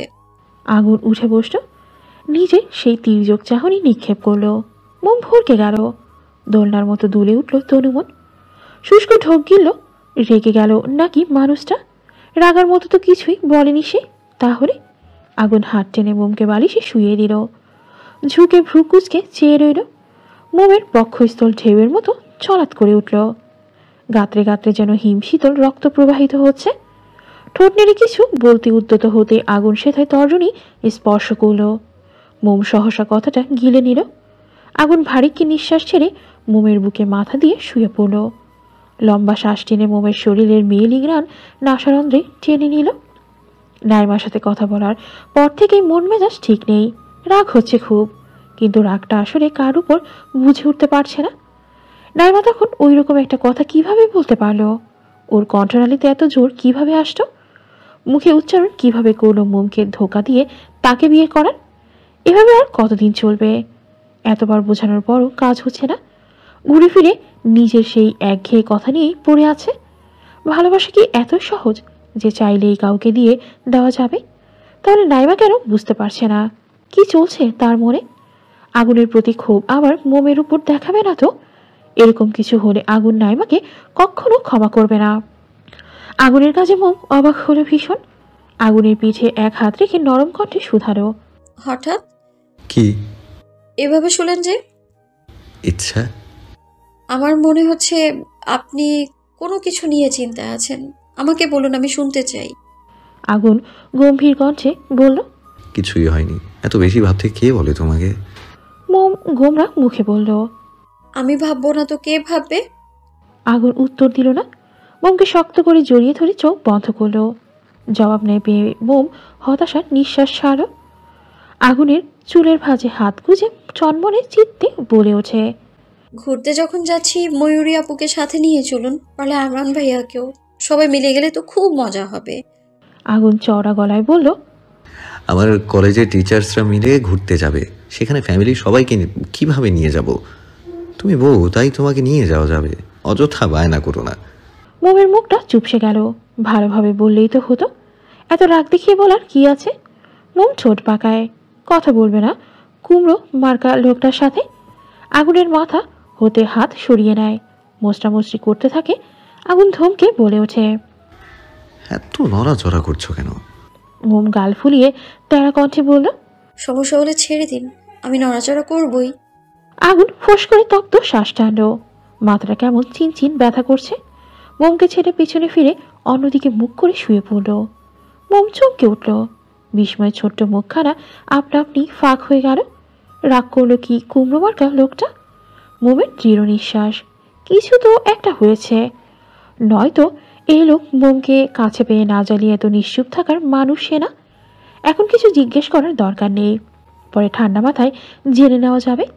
মোম নিজের বালিশ ত্যাগ করে আগুনের বালিশে শুয়ে তাকে পেছন থেকে জাপটে ছড়িয়ে ধরল। মাথা কিঞ্চিত উঁচিয়ে আগুনের মুখোমুখি বোঝার চেষ্টা করল। বরাবরের মতোই ব্যর্থ হলো। খানিকক্ষণ হলো পরে আগুনের ভরাট স্বরে শুনতে পেল, রাতে সব গুছিয়ে নিও। মোম মুচকে হাসল। যাক বাবা, কুমড়োটা কথা বলেছে, তার মানে বেশি রাগ করেনি। মোম হাতের বন্ধন দৃঢ় করে আগুনের কাঁধে মুখ গুজে শুয়ে রইল। রাতের ঘুটঘুটে আধার সরে গিয়ে দিনের আলো ফুটতে শুরু করেছে। আবছা অন্ধকারাচ্ছন্ন চারপাশ দেখতে খুব মনোমুগ্ধকর লাগছে। প্রকৃতির বাতাবায়নে উচ্ছ্বাস সমেত পক্ষীকুল নিজ গলায় শব্দ তুলে গগনে উড়ে বেড়াচ্ছে। তাদের মতো চঞ্চল এক কিশোরী নুপুরের রিনঝিন শব্দ তুলে এদিক ওদিক ছোটাছুটি করছে। ভোর ভোর ঘুম থেকে উঠে আগুন মোম রেডি হতে শুরু করলো। আগুনের অবশ্য বেশি সময় লাগলো না, কিন্তু মোমের রেডি হওয়া তো দূরে থাক, এখনও ড্রেস কোনটা পরবে সেটাই সিলেক্ট করতে পারছে না। এই ভোরবেলা ময়ূরীকে ভিডিও কল করে কয়েকটা ড্রেস দেখিয়ে জিজ্ঞেস করেছে কোনটা পরবে। ময়ূরী উত্তরে বলেছে, ভাবি তুমি এমনিতেই সুন্দর, তুমি যেটা পরবে তাতেই তোমাকে সুন্দর লাগবে। মোম ময়ূরীর কথায় সন্তুষ্ট হতে পারল না, গোমরা মুখ করে সোফায় বসে আছে। আগুন সম্পূর্ণ তৈরি হয়ে ব্লেজারটা আলমারিতে তুলে রাখলো। এই গরমের মধ্যে শার্টের সাথে বাড়তি কাপড় পরলে থাকা মুশকিল হয়ে যাবে। মোমের কাছে এসে শিলা টানটান করে দাঁড়ায়, বুকে হাত গুজে ভ্রু কুচকে ফেলল। এই মেয়ে এখনো আগের মতোই বসা। আগুন বিরক্ত হলো, ধমকে বলে ওঠে, তোমার কি যাওয়ার ইচ্ছে আছে? ইচ্ছে না থাকলে বলো, আমি একাই চলে যাব। আকস্মিক ধমকে মোমের সত্তা কেঁপে ওঠে। ভোতা মুখে আগুনের দিকে দৃষ্টি তাক করে গাল ফুলিয়ে জবাব দেয়, আমি তো যেতে চাই, কিন্তু কোন জামাটা পরবো আমি না বুঝতে পারছি না।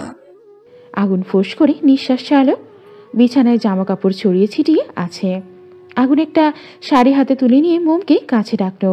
এদিকে আসো। মোম থমথমে মুখে এগিয়ে যায়, আগুনের দিকে তাকালো না। ঠোঁট ফুলিয়ে রেখেছে সে।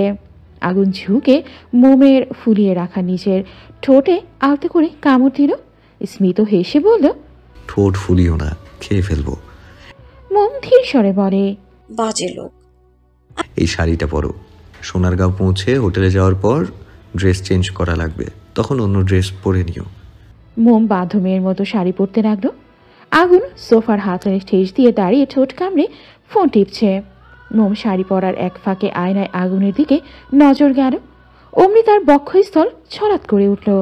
তুরন্ত পেছন ফিরে আর চোখে মুড নিয়ে থাকা আগুনের দিকেই তাকালো। পলক ঝাপটিয়ে ডাগর ডাগর আঁখি তুলে নিভৃতে অনিমেষ চেয়ে রইল তার স্বামীর আদরে। আগুনের পরনে ব্ল্যাক ড্যানিম প্যান্ট, গায়ে অ্যাশ রঙের শার্ট, যেটা ইন করা।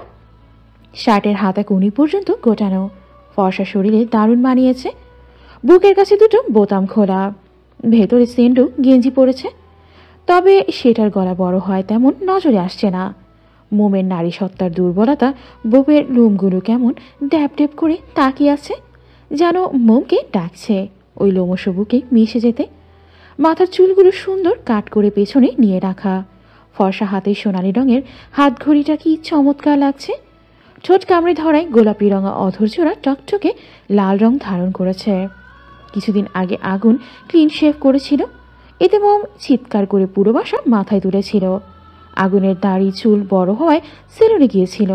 মোম বারবার বলে দিয়েছিল সম্পূর্ণ ক্লিন শেভ যেন না করে, আগের মতো হালকাভাবে ছাঁটাই করে আসবে। আগুনের চাপদারি মোমের ভীষণ পছন্দ, অথচ আগুন মোমের নিষেধ অমান্য করেই এইবার ক্লিন শেভ করে এসেছে। সেদিন মোম আগুনের সাথে কথাই বলেনি। আগুন অনেক কাঠখড় পুড়িয়ে বউকে মানিয়েছিল, এখন সেই ফর্সা গালে কালো খোঁচা খোঁচা দাড়িগুলো উকি দিচ্ছে। এতেও মোমের মাস্টার মশাইকে দেখতে কি সুন্দর লাগছে। আগুন চোখ তুলে চায়, মোম চেয়েছিল, তাই দুজনের চোখাচোখি হয়ে গেল। মোম অসুস্থতে পড়ে গেল, দ্রুত নজর ফিরিয়ে তৈরি হতে লাগলো। আগুন মিটিমিটি হেসে মোমের পেছনে দাঁড়িয়ে হিসিয়ে বলে, চোরা চোখে তাকানোর কি আছে, তোমারই তো বর, সরাসরি তাকালে আমি মাইন্ড করবো না। মোম হাতে রেশমি চুড়ি পরে কাজল ঠিক আছে কিনা চেক করে নিল। আয়নায় আগুনকে দেখে ভেঙচি কেটে পড়ে, আমি কেন আপনাকে দেখতে যাব? আমি তো আপনার পেছনের দেয়ালে চোখ বুলাচ্ছিলাম। তাই নাকি? জি। আগুন আয়নার দিকে দৃষ্টি তাক করে মোমের লিপস্টিক পরা ঠোঁটে নজর রেখে বলল, ভাবছি বুকের গাছের বোতাম দুটো খোলাই থাক, যা গরম পড়েছে বাইরে গেলে হাওয়া বাতাস গায়ে লাগলে আরাম পাবো। মোম তুরন্ত পিছন ফিরে যায়, একরাশ দ্বিধা নিয়ে জানায়, তাড়াতাড়ি বোতাম লাগান, বোতাম খুলে বাইরে যেতে পারবেন না। কি সমস্যা? মোম কোনো ভনিতা ছাড়াই সরল সহজ গলায় বল জবাব দিল, আপনার গলা থেকে বুক পর্যন্ত আলাদা একটা মোহ আছে, যেই মোহ আমায় আকর্ষণ করে, সেদিকে অন্য মেয়েরা তাকাবে, সেটা আমি সহ্য করতে পারবো না। বলা শেষ করে মোম নিজেই ব্যস্ত হস্তে আগুনের শার্টের বোতাম লাগিয়ে দিল। শুধু গলার সাথে লাগানো একদম নিকটের বোতামটা লাগালো না। আগুন চক্ষু হাসল, বলিষ্ঠ হাত বাড়িয়ে মোমের কোমর পেঁচিয়ে ধরল, সময় নিয়ে কপালে গাঢ় করে চুমু খেলো, অধর প্রসারিত করে হেসে বলল, সব সময় এরকমই থেকো মোম, তোমার সরল সাবলীল স্বীকারোক্তি আমার মনে প্রশান্তিকর হাওয়া বইয়ে দেয়। মোম লাজুক হেসে মাথা নিচু করে নিল। আগুন দূরে সরে দাঁড়ায়। মোম বাকি কাজ কমপ্লিট করে প্রয়োজনীয় জিনিসপত্র একটা ব্যাগে ভরে নেয়। কয়েকদিন সোনারগাঁও থাকবে, তাই বাসা থেকে বের হওয়ার আগেই ভালো করে সব কিছু আরেকবার দেখে নিল। কলেজের গেটে গাড়ি থামতে আগুন মোমকে নিয়ে গাড়ি থেকে নেমে গেল। গাড়ি ভাড়া মিটিয়ে মোমের হাত ধরে ভেতরের দিকে হাঁটা শুরু করলো। আগুন নিজের গাড়ি করে আসেনি, ট্যাক্সি ভাড়া করে এসেছে। যেহেতু কলেজ থেকে গাড়ি ভাড়া করা হয়েছে সবাই একসঙ্গে যাবে বলে, সেখানে এখন হাজির নিজের গাড়ি করে কলেজে আসতে গাড়ি কার কাছে কোথায় রেখে যাবে, তাই আর নিজের গাড়ি আনেনি। আগুন মোমকে নিয়ে লাইব্রেরির সামনে এসে দাঁড়ায়। অনেক টিচার্স আসে সেখানে। অপরিচিত এত লোকজন দেখে মোম কিছুটা ঘাবড়ে গেল। এখানে সবাই উচ্চশিক্ষিত, তাদের সাথে মোম মানিয়ে নিবে কিভাবে? ওর জন্য আগুনকে আবার লজ্জায় পড়তে হবে না তো? ভয়ে মোমের হাতের তালু ঘামতে শুরু করেছে। আগুনের মুখভঙ্গি স্বাভাবিক, সে উৎফুল্ল সমেত হাঁটছে।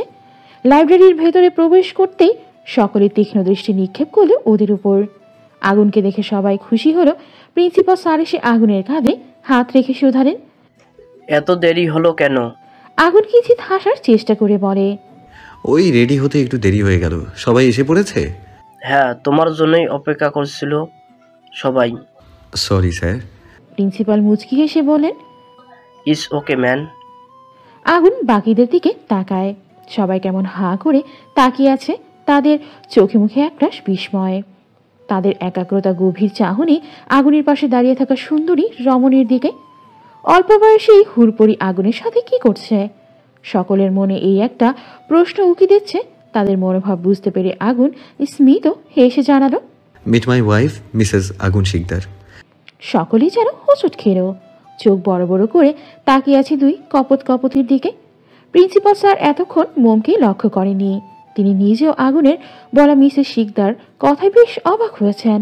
তিনি জিজ্ঞেস করলেন, তুমি বিয়ে করছো কবে, কোথায়? আমাদের তো জানালে না। স্যার আসলে তেমন কাউকে বলতে পারিনি, সাডেনলি বিয়েটা হয়ে গিয়েছিল। আমাদের বিয়ের প্রায় 1.5 মাস হয়ে গিয়েছে। আগুন একে একে সবার সাথে মোমকে পরিচয় করিয়ে দিল। সবাই আন্তরিকতার সাথে অনেক কথাই মোমকে জিজ্ঞেস করেছে, বিশেষ করে অন্য প্রফেসরদের ওয়াইফরা। মোম শুধু বিনিময়ে মাথা নেড়ে জবাব দিয়েছে। রাফি আগুনের কাজ ঘেঁষে দাঁড়িয়ে ফিসফিস করে বলল, হে কি আপনার সেই পছন্দের মানুষ যার কথা সেদিন রেস্টুরেন্টে বলছিলেন? আগুন শান্ত কণ্ঠে জবাব দিল। হ্যাঁ। রাফি চওড়া হাসি উপহার দিয়ে বলল, জিতেছো ভাই। আগুন ভ্রুকুচকে ফেলল, বুঝতে না পেরে ফের প্রশ্ন করল, মানে? ভাবিকে দেখতে অনেকটাই বাচ্চা বাচ্চা লাগছে। বয়স কত শুনি? 16। সবাই আরেক দফা চমকে উঠল। বিস্ময়ে তাদের চোখ কোঠর ছেড়ে বেরিয়ে আসার উপক্রম। কথাটা আগুন একটু জোরেই বলেছে। সবাই অবাক হলেও তাদের তেমন কোনো ভাবান্তর হলো না। কিন্তু সিনিয়র এক প্রফেসর এসে অবাকের সহিত জানতে চাইলেন, what? I can believe this আগুন। তুমি একজন 16 বয়সী বাচ্চা মেয়েকে বিয়ে করতে পারলে? বিবেকে বাঁধলো না? আগুন অস্বস্তিতে পড়ে গেল। কিভাবে বিষয়টা হ্যান্ডেল করবে? রাফি বিষয়টা এড়িয়ে যাওয়ার জন্য বলল, আরে স্যার বাদ দেন তো সে কথা। আজকালকার মেয়েরা অল্প বয়সেই অ্যাডাল্ট হয়ে যায়। আগুন স্যারের বউকে দেখতে কিন্তু অতটাও ছোট মনে হচ্ছে না। সিনিয়র প্রফেসর তিরিক্ষি মেজাজ নিয়ে বললেন, মেয়েটা কতটুকু সেটা বড় কথা নয়। বড় কথা হলো প্রফেসর আগুনের বয়সের সাথে মেয়েটা যাচ্ছে না। কোথায় 29 আর কোথায় 16। শুধু বিয়ে করলেই হয় না, বয়সের সাথে ম্যাচিংয়েরও তো একটা কথা আছে। শিক্ষিত মানুষ হয়ে বাল্যবিবাহ কী করে করলো সে? আগুন তাকায় প্রফেসরের দিকে। এই প্রফেসর কোনো এক কারণে আগুনকে সহ্য করতে পারে না। কারণটা তিনি না জানালেও আগুন বুঝতে পারে। আগে এই সিনিয়র প্রফেসরের কাছে শিক্ষার্থীরা প্রাইভেট পড়তো। চাকরিতে জয়েন করার পর থেকে শিক্ষার্থীরা আগুনের কাছে প্রাইভেট পড়তে চায়, কিন্তু আগুন এই পর্যন্ত কাউকে প্রাইভেট পড়ায়নি, সকলকে নিষেধ করে দিয়েছে। তবুও কোনো এক শিক্ষার্থী আর এই সিনিয়র প্রফেসরের কাছে প্রাইভেট পড়েনি। সেই জন্য তিনি আগুনের ওপর রেগে আছেন। আগুন বুঝতে পারে না এতে আগুনের কি দোষ। হয়তো সেই রাগ এখন বাল্যবিবাহ নাম করে ঝাড়তে চাইছেন। আগুন ফোঁস করে তপ্ত শ্বাস টেনে রাগটুকু ঘিরে নিল। কণ্ঠ খাদে এনে ভারী কি গলায় বলল, কোথায় লেখা আছে শুধু অশিক্ষিতরা বাল্যবিবাহ করতে পারবে আর শিক্ষিতরা পারবে না? আমাদের বিয়ে আগে থেকেই ঠিক করা ছিল। আমার ওয়াইফ যদি আমাকে খুশি মনে মেনে নিয়ে সংসার করতে পারে, সেখানে আপনার কি সমস্যা বুঝতে পারছি না। এক পর্যায়ে প্রফেসর কিছুটা দমে গেলেন, পাল্টা আর কথা বাড়ালেন না। ওনাকে এই কলেজের কেউ দেখতে পারে না, না শিক্ষার্থী আর না অন্য কোনো প্রফেসর। এমনকি প্রিন্সিপাল স্যারও ওনাকে দেখতে পারেন না। ওনার নামে অনেক শিক্ষার্থী অভিযোগ জানিয়েছে তাকে। প্রফেসর ক্লাসে পড়া সঠিকভাবে না বুঝিয়ে বারবার প্রাইভেটে পড়ার তাগিদ দেন। বিষয়টা নিয়ে প্রিন্সিপাল প্রফেসরকে রাগারাগিও করেছিলেন। প্রিন্সিপাল স্যার সকলের উদ্দেশ্যে বললেন, এই টপিক নিয়ে কেউ আর বাড়াবাড়ি করবে না। এটা যার যার পার্সোনাল ম্যাটার। কলেজের মাঠে গাড়ি দাঁড়িয়ে আছে, সকলে নিজেদের সিটে গিয়ে বসে পড়ুন। মোমকে জানালার পাশের সিটে বসিয়ে সাথের সিটে আগুন বসল। আগুন আগে থেকেই বলে রেখেছিল জানালা বরাবর ডাবল সিট রাখবে তার, নিজের জন্য না, তার কোমলমতির জন্য। বড়সড় একটা বাস গাড়ি ভাড়া করা হয়েছে। গাড়িটা 2 তলা বিশিষ্ট। যারা এসেছে তাদের মধ্যে কাপল হচ্ছে 8 জন আর বাকিগুলো সিঙ্গেল। আগুন 2য় তলায় মোমকে নিয়ে বসেছে। মূলত কাপল যারা তাদের সকলের সিটই 2য় তলায়।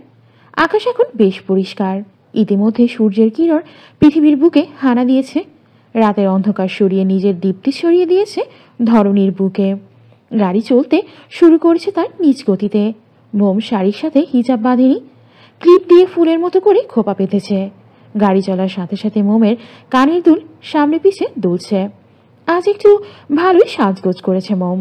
আগুন নিজে মোমকে সাজিয়ে দিয়েছে, শুধু লিপস্টিক গাঢ় করে দিতে দেয়নি, সেজন্যই হালকা করে দিয়েছে। মোমের পাতলা ঠোঁটে মনোমুগ্ধকর হাসি ঝুলিয়ে বড় বড় আঁখি তুলে চারপাশে অবলোকন করছে। আগুন সেই রাঙা ঠোঁটের হাসির দিকে মুগ্ধ দৃষ্টিতে তাকিয়ে আছে। তার নববধূর কাজল কালো চোখের মায়ায় আটকে যায় সে ক্ষণে ক্ষণে। চোখ দুটো স্থির লোচনে মনোনিবেশ করে মোমের পিবর ঠোঁটে। প্রফেসর আগুন, আমাদের দিকে একটু নজর দিলেও তো পারেন।